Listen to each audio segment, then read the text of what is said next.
Gloria Hustle Show. So today we'll be continuing our discussion on polygamy and its effects on the family. We will be comparing the West and Africa, and we'll also talk about the effects on the child. So this program is sponsored by SunnyTV, Glandis Essentials, the Gloria Hustle Foundation, and Kane Pharmacy. I've got my lovely guest Dave Newell, who we will be having our chats and conversations with. He'll be giving us a wealth of knowledge on what he knows, and we'll just be sharing. So join me and let's have a lovely chat. Hi Dave. Hello there. Okay. So Dave, do you know about polyamory? I've never heard it called that.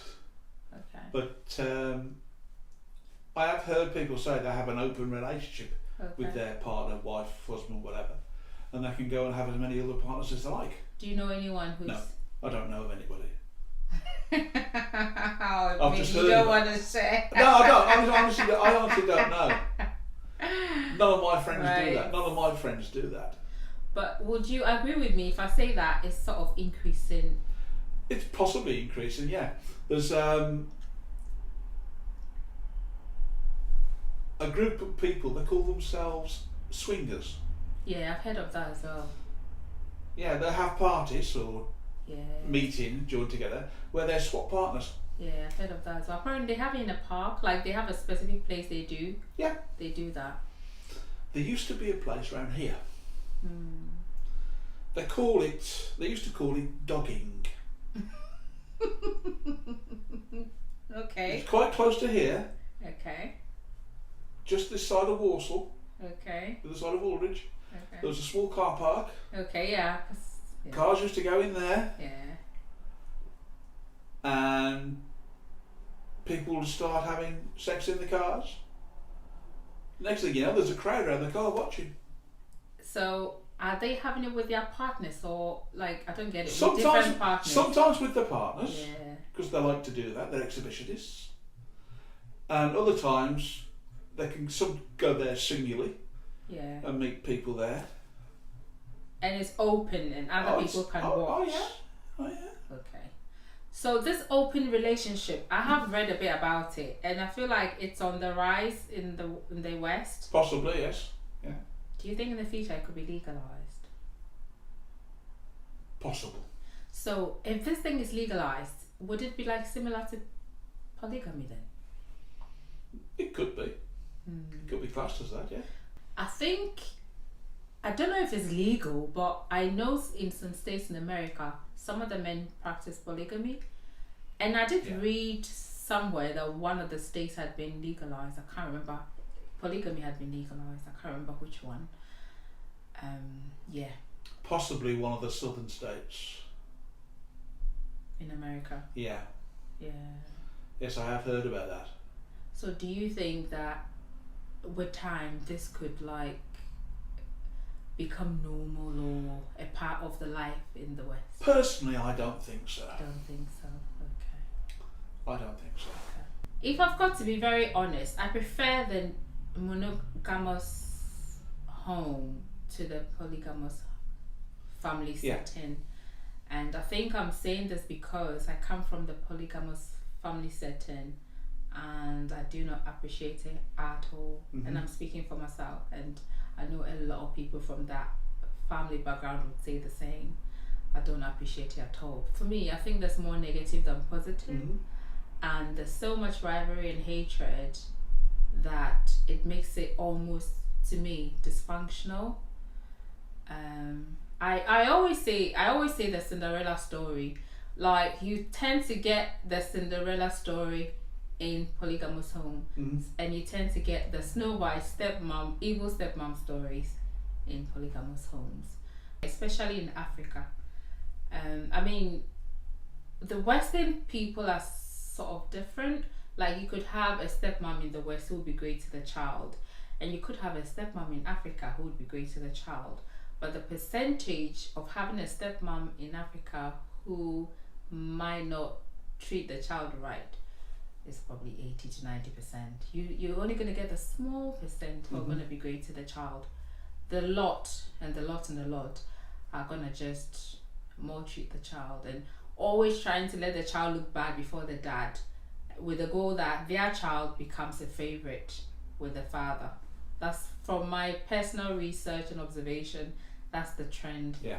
And I read on LinkedIn a story of a lady she was sharing her story with her stepmom, and she was like, she literally wasn't allowed to eat in the house, and so she used to eat the remains of the dog, like she would eat after the dog had eaten, and eventually their neighbor found out she wasn't being fed at home, so then her neighbor would sneak her out and feed her.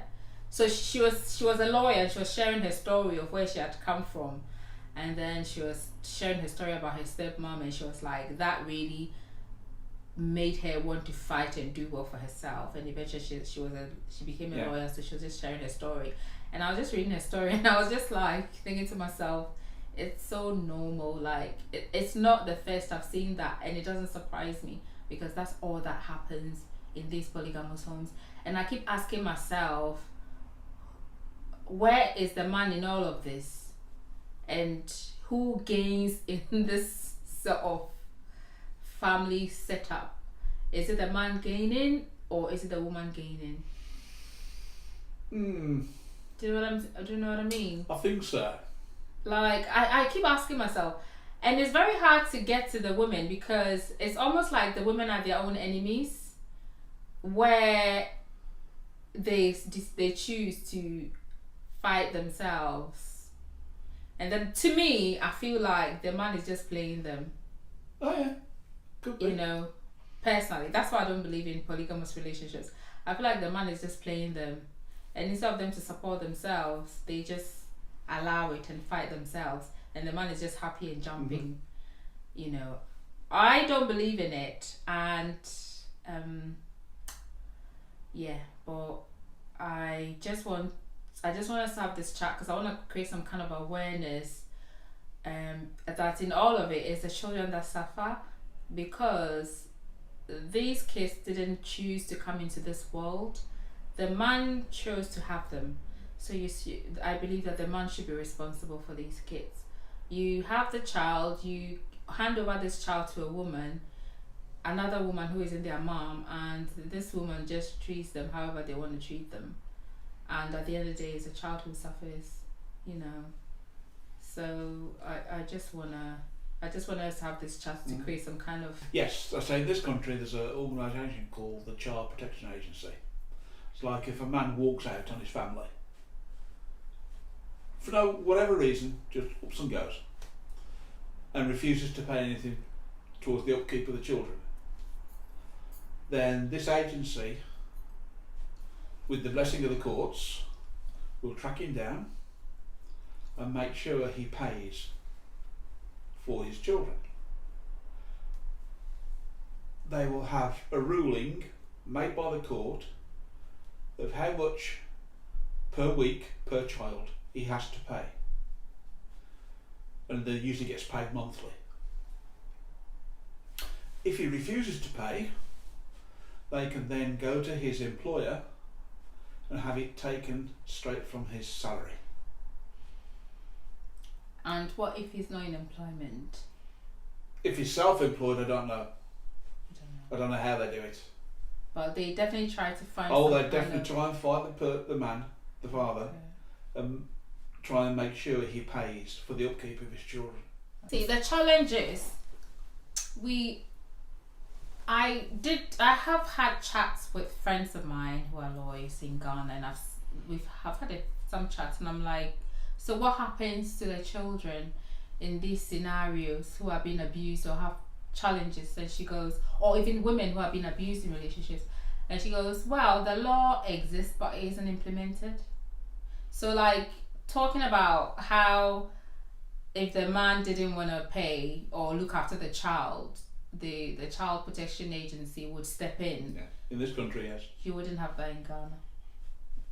You wouldn't have that in Ghana. Like, I think they do have some agencies, but they aren't that effective.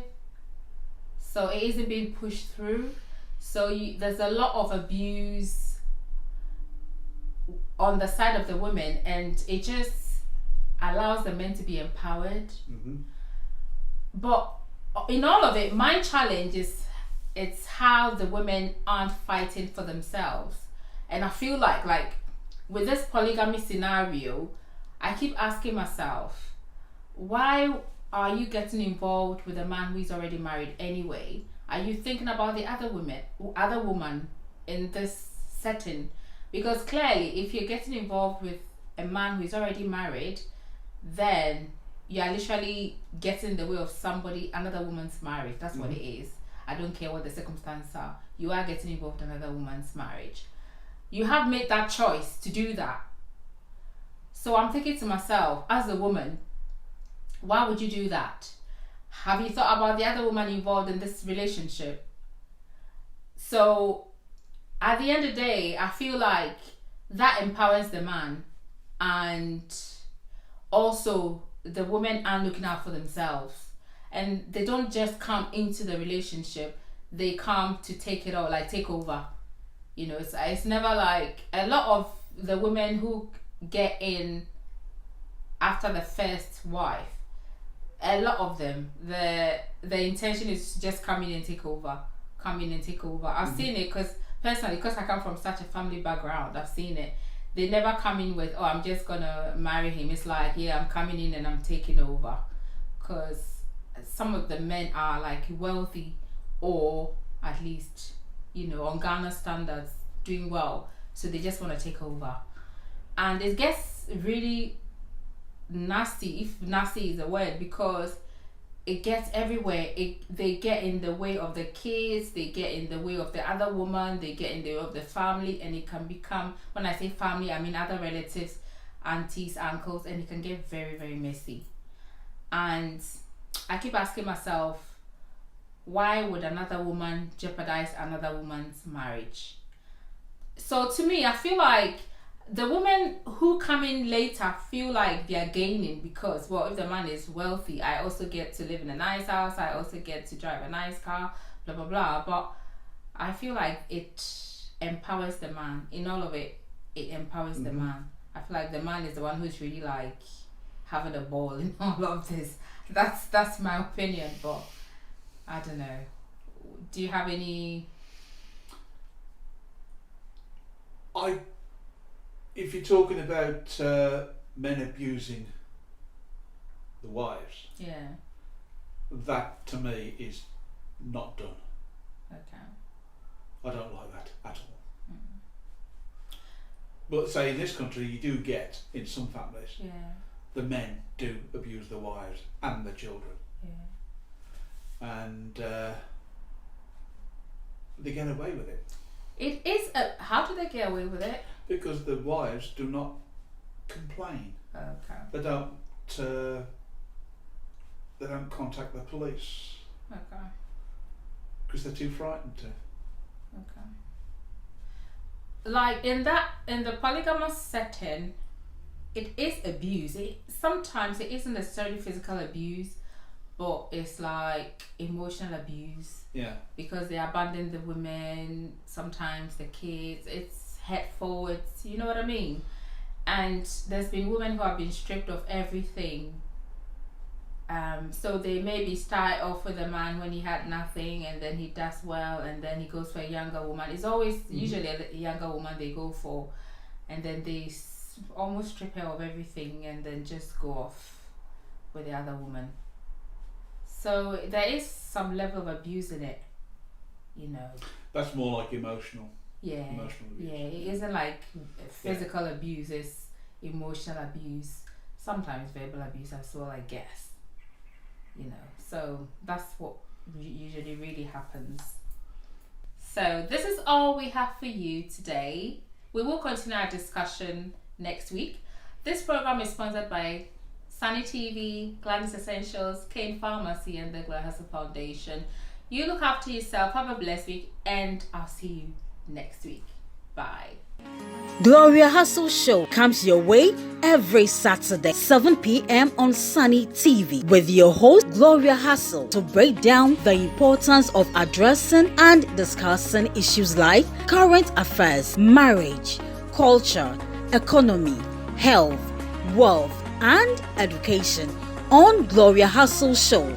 7 p.m. every Saturday on Sunny TV.